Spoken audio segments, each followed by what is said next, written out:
Hello friends, তোমরা সবাই কেমন আছো? আশা করি খুব ভালো আছো। আমিও খুব ভালো আছি। সকাল সকাল আজ চান করে রেডি হয়ে গেছি। আজ সোমবার শিব পুজো করবো, তাই দেখো সকাল 7:30টার মধ্যে আমি স্নান করে রেডি হয়ে গেছি এবং এবার আমি চলে যাব শিব পুজো করতে। আর দেখো বাইরে খুব ভাবলাম যে খুব রোদ থাকবে, কিন্তু আজ খুব রোদ দেয়নি। চলো পুজো করতে ভালো হবে, তো চলো রেডি হয়নি। দেখো আমি রেডি হয়ে গেছি, এবার আমি চলে যাব শিব মন্দিরে। তো চলো পুজোর থালাটা সাজানো হোক। দেখো পুজোর থালা সাজানো হয়ে গেছে আমার, তো এবার বেরিয়ে পড়বো। তার আগে দেখে নি গপু আমাদের কি করছে। তো গপু আমার ঘুমোচ্ছে। আমরা এই পুজো দিয়ে আসি, তারপর গপুকে ঘুম থেকে তুলবো। প্রচণ্ড রোদ হওয়ার আগে চলো ঝট করে পুজো দিয়ে আসি, চলো। দেখো ফ্রেন্ডস, আমি পুজো দিয়ে চলে এসেছি। রোদ না দিলেও প্রচণ্ড গরম দিচ্ছে। মন্দির থেকে এসে আমি গপুকে ঘুম থেকে তুলে মুখ ধুইয়ে দেখো খাবার দিয়ে দিচ্ছি। গপু এখন খাচ্ছে, গপু খাক। চলো, প্রচণ্ড গরম দিচ্ছে গাইস। রোদ প্রচণ্ড দেয়নি, তো গরম প্রচণ্ড দিচ্ছে। আচ্ছা চলো, বেটুর আসার টাইম হয়ে গেছে, তো দেখি বাইরে গিয়ে। দেখো বেটু চলে এসছে। বেটুকে বললাম স্মাইল দে। বেটু করে আমাকে ভয় দেখানোর চেষ্টা করছে। দেখো বেটু ড্রেস চেঞ্জ করার পর আমি চলে এলাম সবজি বানাতে। দেখো সবজি নিয়েছি আমি বানানোর জন্য।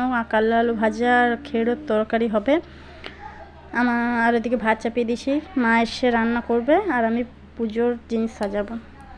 চলো সবজিগুলো বানিয়ে নিই চট করে।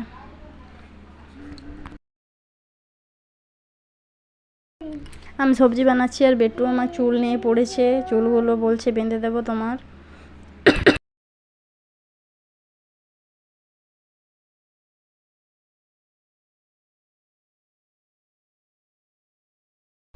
সবজি বানানো রেডি, কাল্লা আলু ভাজার জন্য রেডি হয়ে গেছে এবং খেড়ো বানিয়ে দিয়েছি আমি পোস্ত বানানোর জন্য। মা রান্না করবে আর আমি চলে যাব আলপনা দিতে। দেখো ফ্রেন্ডস, আমি খুব একটা আলপনা ভালো করে দিতে পারি না, তবু যেটুকু পেরেছি দিয়েছি। আর একটু চেষ্টা করলে ভালো হবে, কিন্তু চেষ্টাই করিনি, তাই তাড়াহুড়োর মধ্যে যেটুকু পেরেছি করেছি। আমার আলপনা দেওয়া কমপ্লিট হয়ে গেছে। এবারে চলো। রোদ না থাকলেও গরম প্রচণ্ড, তাই ঘেমে আমি তো অস্থির। তোমাদের এলাকায় কীরকম গরম লাগছে নিশ্চয়ই জানাও কমেন্ট করে, এবং ভিডিওটা লাইক কমেন্ট শেয়ার নিশ্চয়ই করো। এখনও পর্যন্ত 11টা বাজে, এখন 1-2টোর কম পুজো হবে না। আর সত্যি বলছি, গরমের জন্য প্রচণ্ড জল তেষ্টা পেয়েছে। প্রচণ্ড গরমে ভালো লাগছিল না, তাই আমি একটু শুয়ে পড়েছিলাম। তারপর উঠে পুজোর জিনিস প্রায় আমি রেডি করে ফেলেছি, সাজিয়ে ফেলেছি থালা। দেখো প্রায় আমার কমপ্লিট। ফলগুলো বানালেই হবে, তো ফলগুলো এখন বানাবো না, কারণ কালচে ধরনের হয়ে যাবে।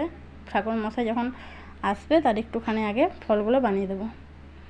এমনিতে তো দেখো ফ্রেন্ডস, গরমের জন্য ফলগুলো খুব একটা ভালো নেই, তাই এখন থেকে বানাবো না, না হলে আরও খারাপ হয়ে যাবে। তো আমি রেডি করে বসেছিলাম একটুখানি। দেখছো কত ঘেমেছি, প্রচণ্ড ঘাম, প্রচণ্ড গরম। ঠাকুর মশাই চলে এসছে এবং পুজো শুরু হয়ে গেছে, এবং আমি শাড়ি পরে রেডি হয়ে গেছি পুজোর জন্য। তো চলো পুজো দেখো।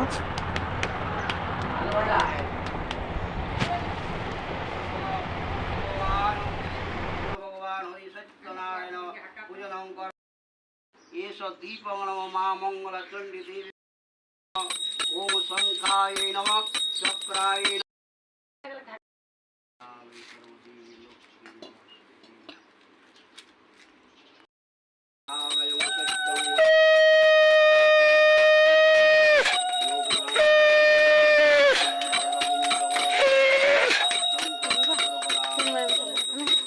ভালো করে বাজাতে পারবো,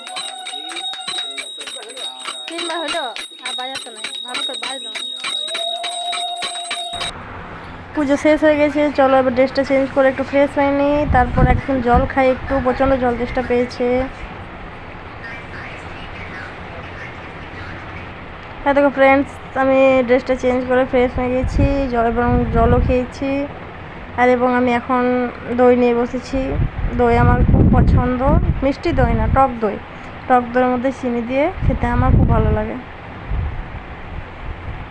এবং বেটু তো এটাকে মাখন বলে, ও কৃষ্ণকে মাখন খেতে দেখেছে সিরিয়ালে, তাই বলে যে মা মাখন খাবো। তাই ওকে আমি এটাই বলি যে এটাই মাখন, এটাকে বা ছানা বানিয়ে দিই এবং বলি যে এটাই মাখন।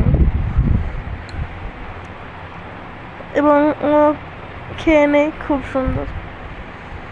দেখো বেটুকে বললাম মাখন খাবি, আয়, তো দেখো বেটু খাচ্ছে।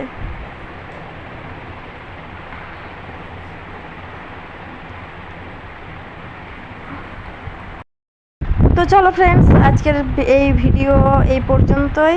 তোমরা এই ভিডিওটাকে প্রচুর লাইক, কমেন্ট, শেয়ার করে দিও। তখন বাই বাই।